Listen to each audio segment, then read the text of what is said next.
Good afternoon. My name is Joe Bandel. I'm the last Rosicrucian. Today, I'm continuing my weekly series that are going on. They're lasting till the summer solstice to try to share a little bit about what's going on with Gaia's ascension and everything. And I was asked to talk about astral bodies and magnetic fields. So that's the subject of today's topic, which I've covered elsewhere, but I'm going to try to cover it in a different way than I have before, maybe add a few different perspectives. Because one of the things that science is talking about is increasingly talking about is the electromagnetic universe. And the thing is that if you talk about things like the physical world or reality and the astral world, you can't separate them. There is no separation. They are like electricity and magnetism. You can't separate them because they're part of the same thing. In fact,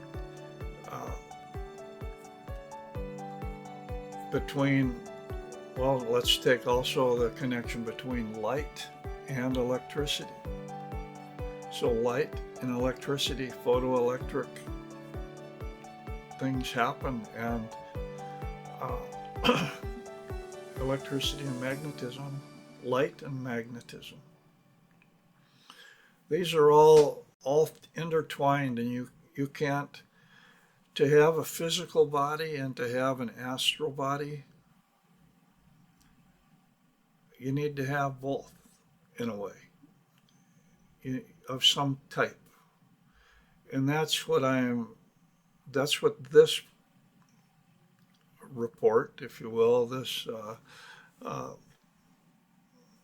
video is really about. It's trying to explain how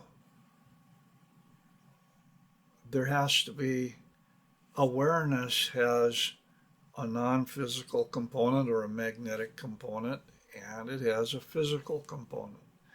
That physical component may be highly specialized, which is what we're going to be getting into.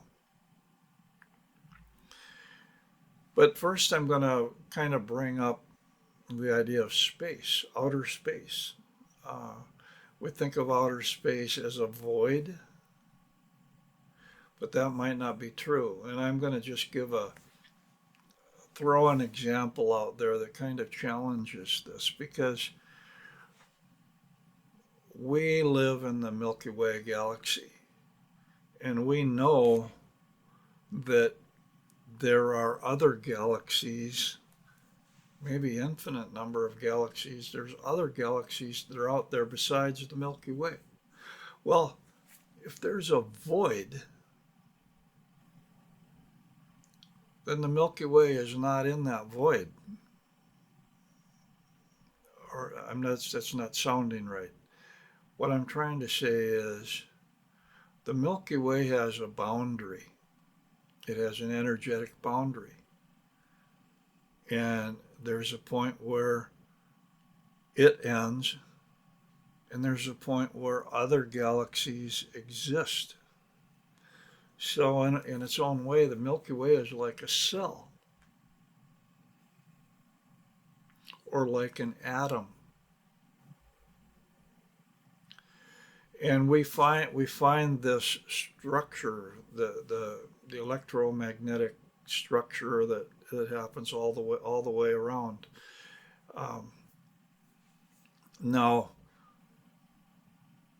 consider for an instant the possibility that, according to the periodic table, there are 118 known possible elements, and what happens after that?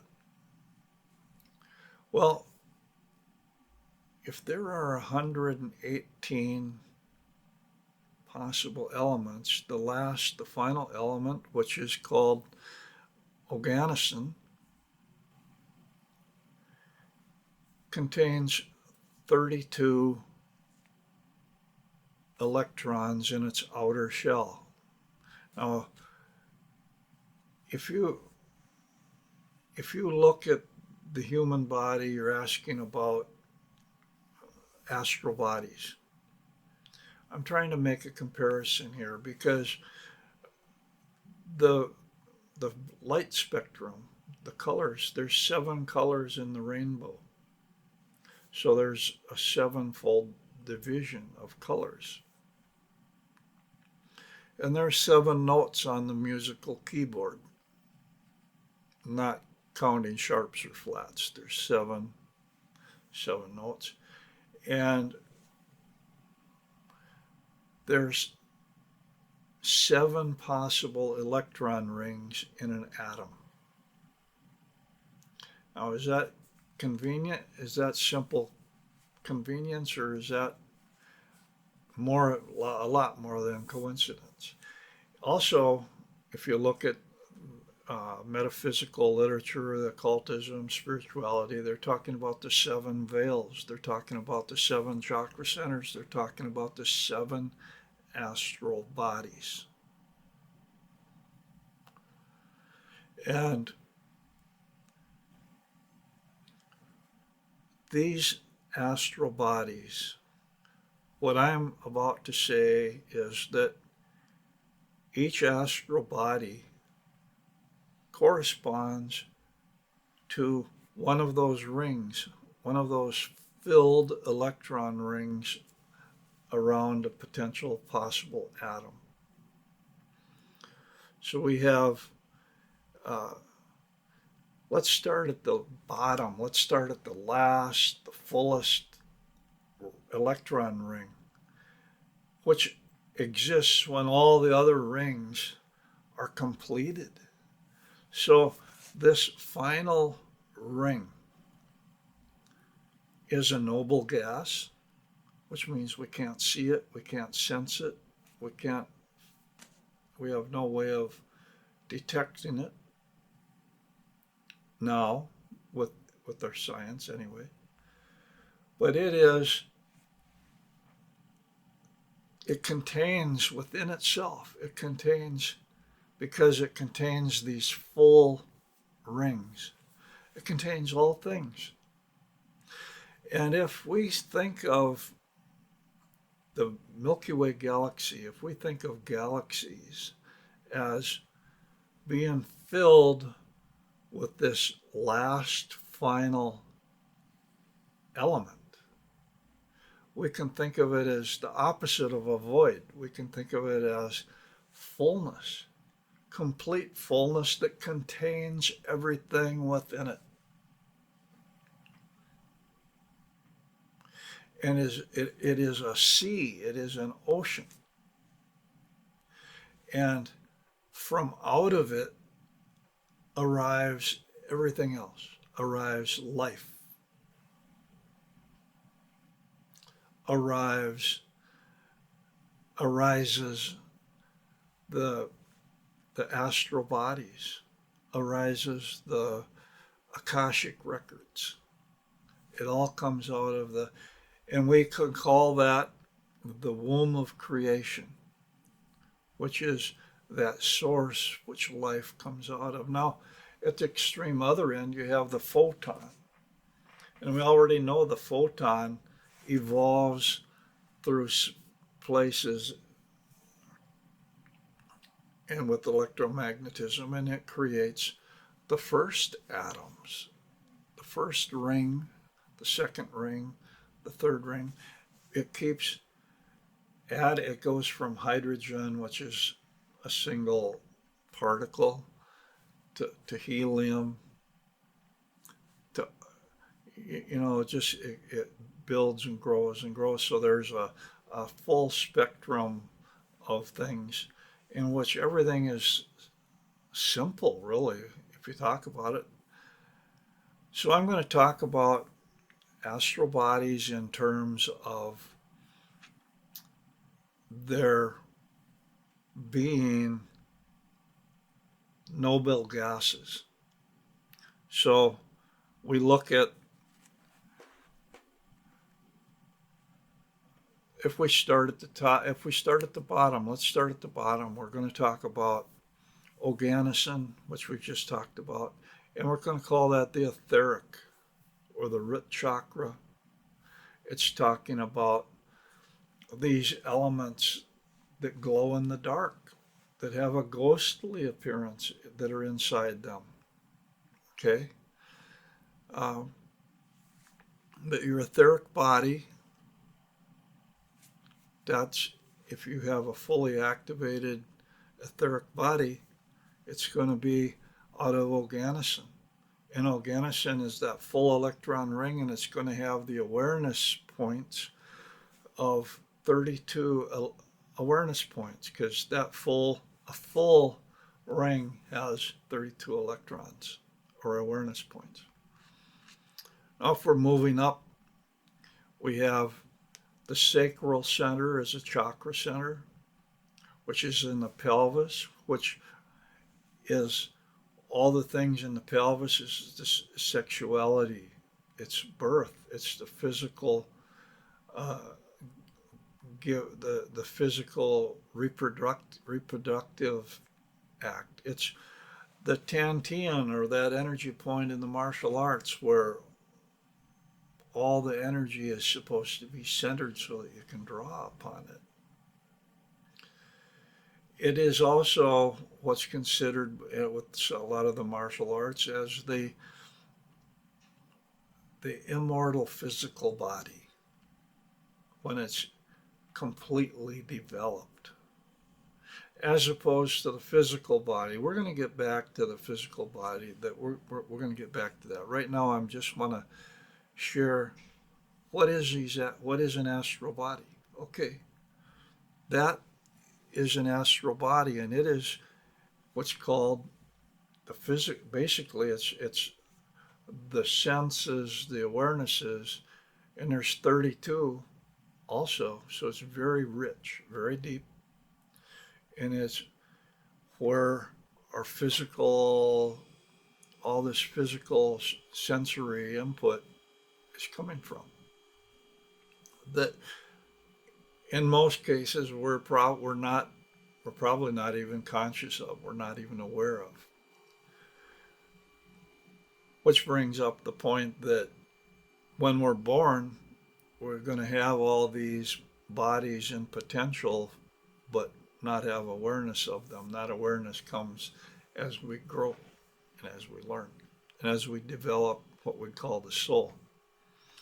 Okay, then going up, we have the solar plexus or xenon. It has 18 awareness points. The element xenon has 18 electrons in that particular ring. So there's not as many as in the outer two.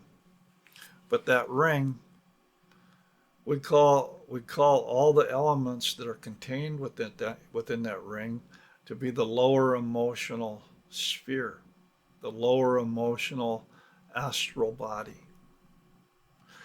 Each one of these noble gases potentially can create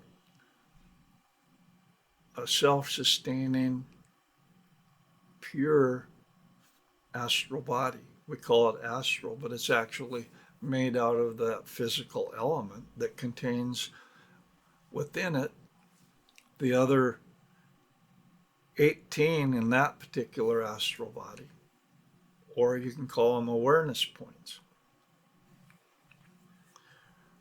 Going up further to the heart chakra, that's solar plexus, lower emotional, okay. Upper emotional or the heart center, you've got krypton. Again, 18 awareness points. Again, krypton, the outer circle, when it's completely filled, has 18 electrons. And again, any noble gas resists combination with the other elements. So it creates a boundary, which is basically that boundary is an astral body. It doesn't want to mix with everything else. It doesn't want to combine. It wants to stay by itself. Okay, so continuing on up, that's the heart center. We're talking about the upper emotions. We're talking about love. We're talking about, in a lot of way, selflessness, because we're not even aware of ourselves as a individual particularly, but as a part of, we're just a part of everything. Okay, moving up to the throat chakra. There's another astral body that's created by that, which we would call the concrete mental astral body. It's made up of mental energies, and from it we form our understanding of our environment, because that's where individual consciousness kicks in. It's the mental is not the mental of philosophizing or understanding particular, but the mental part is of recognizing and being able to recognize and interact with our environment in a conscious and deliberate way. So that is a sense of self, basically. A sense of the false ego, if you will. And it's at the throat center, which interestingly enough deals with speech. And speech, again, dealing with the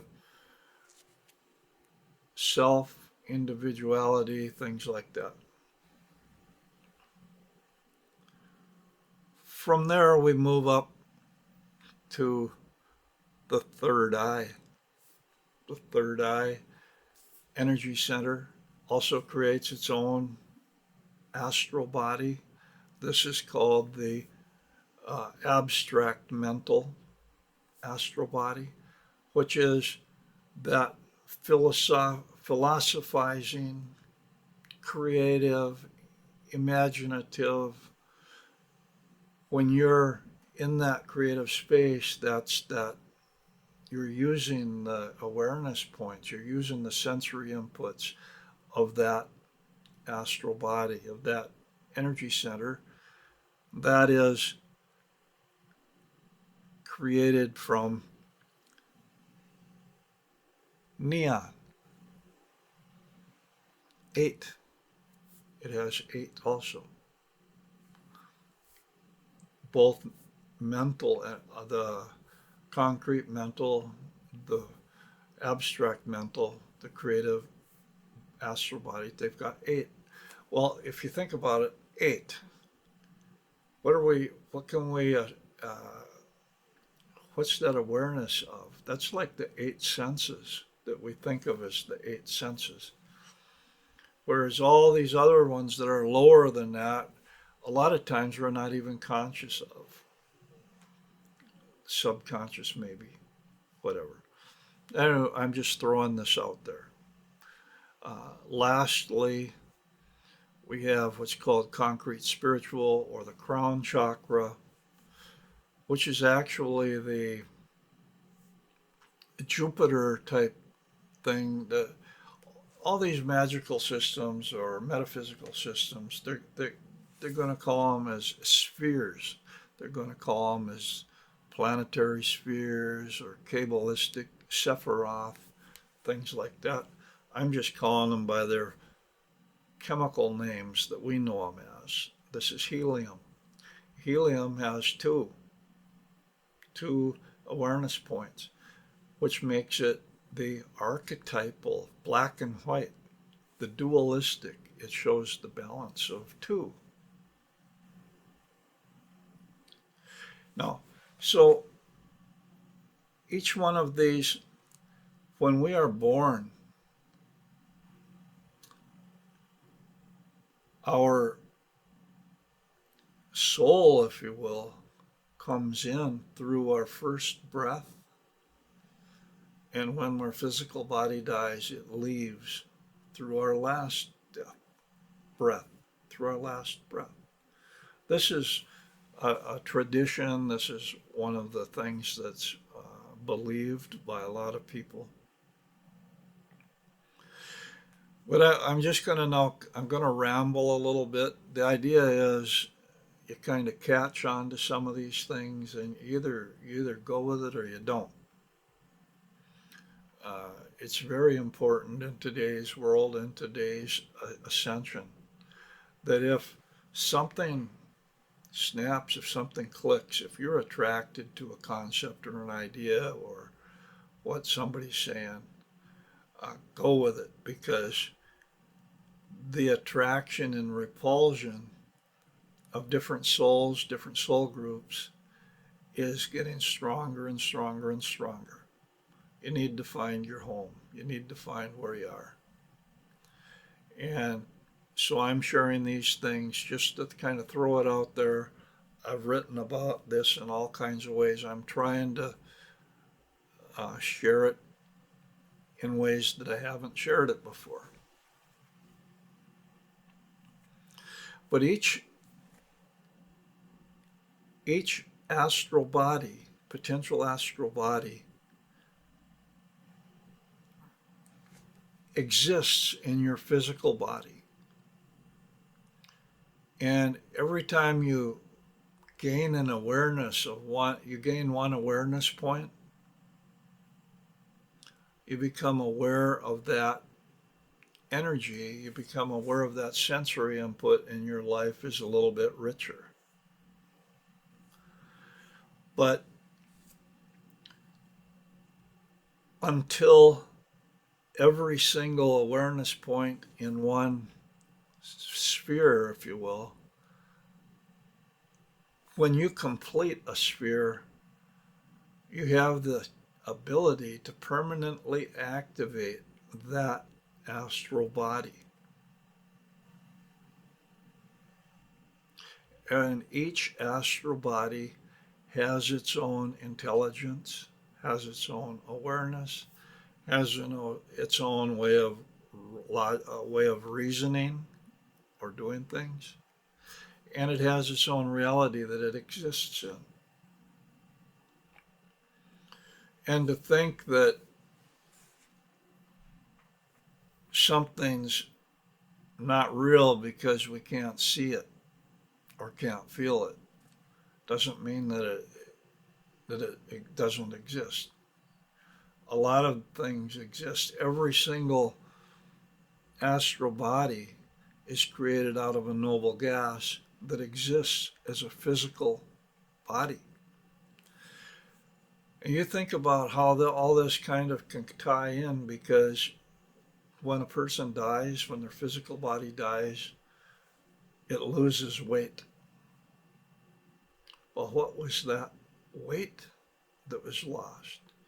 Well, it was that etheric body, which is actually the heaviest gas, the noble gas, that contained all these 32 elements along inside of it. And all of a sudden, you lost that weight when that gas left your physical body.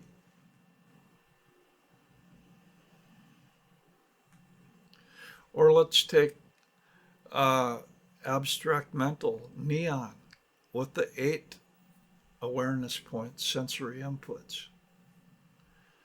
When you have all 8 of those permanently activated,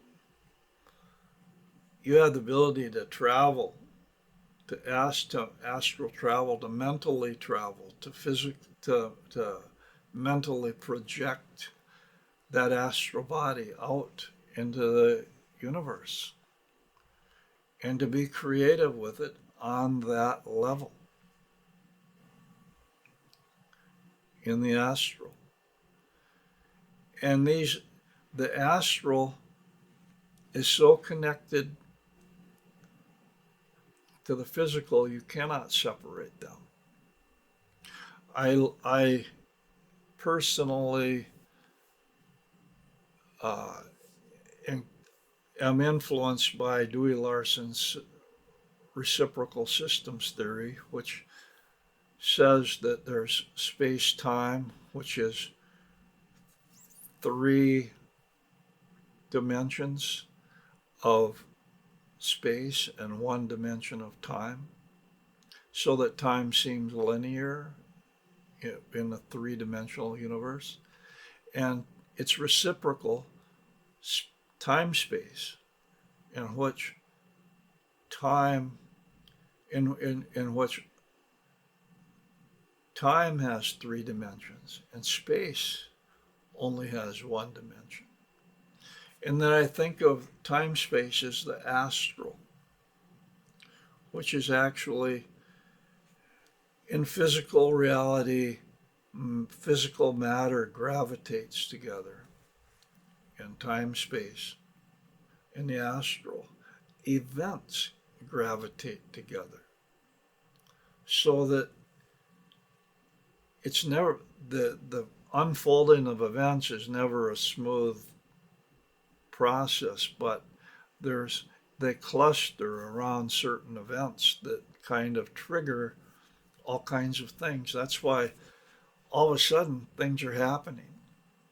And what we are seeing in our world today, what we are seeing in Gaia's ascension process, we are seeing a convergence of events. We are seeing a clustering and a grouping of where, when it breaks, everything's going to happen all at once.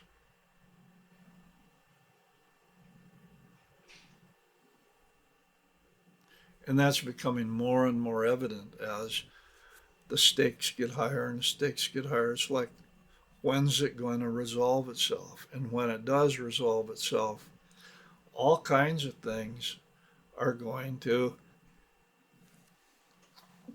excuse me, all kinds of things are going to happen all at once. No, I think I'm going to just leave it at that, because I don't know how much I can get into it, but I'm trying to talk about astral bodies. I'm trying to talk about the spheres, and the spheres are actually those seven Nobel gases that contain within each of themselves those completely filled electron rings, which are magnetic, or they are chemical, and they are physical bodies in their own sense. A astral body made out of argon, for example, is physical in its own way and legit in its own way. It's purified and it's stable and it's permanent. That's why we think of the angels in different realms or whatever, or you could say even demons in different realms or whatever. They simply have those astral bodies created out of those Nobel gases. And they function, they have the ability to function in a self-sustaining way.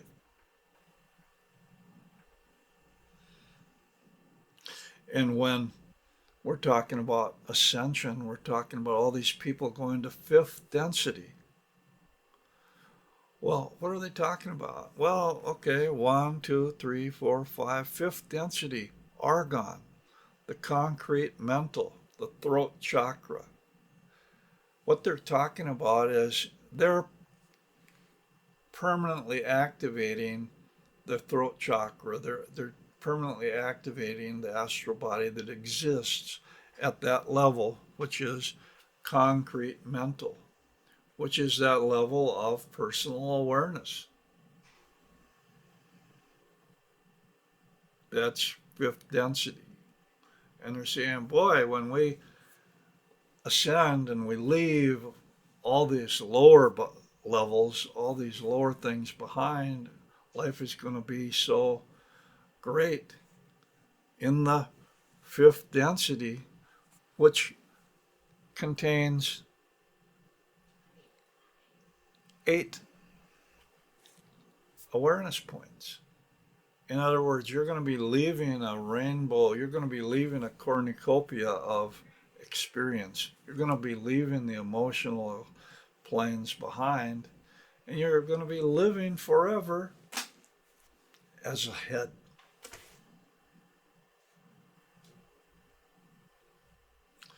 You want to go to fourth density, you want to say, well, I'm going to stick around in fourth density or whatever. Well, that's better because that has the fourth density, krypton, is the heart level, upper emotional level. And there you at least got some emotions. And the emotions, there's 18 sensory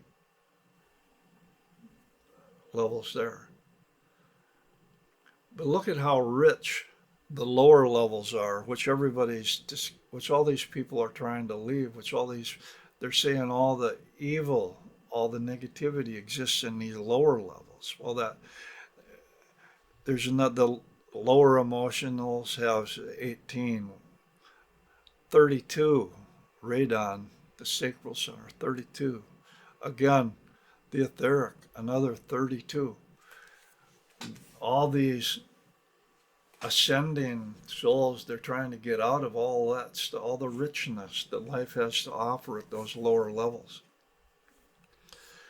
And I'm one of the ones that believes that as Gaia ascends, she is taking with her all living things and raising them at the same time, which means that the lower levels are cleansing, the lower levels are becoming pure, and that we want to live with the full spectrum of existence. We want to live with the full rainbow bridge, the full experience of what life has to offer. And that requires cleaning up our act. That requires bringing the light down and anchoring it at the lowest level, at the root chakras. It means permanently activating our etheric astral bodies and the sphere that it exists at. And that it raises the vibrational levels to the point where all that negativity is cast out of the lower levels. So I'm looking at a pure lower level. I'm looking at the Garden of Eden existing as it was intended to.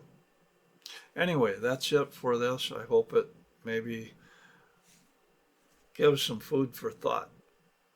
It's a very complex subject. This is how I take it. If you find some value in it, I appreciate that. Thank you.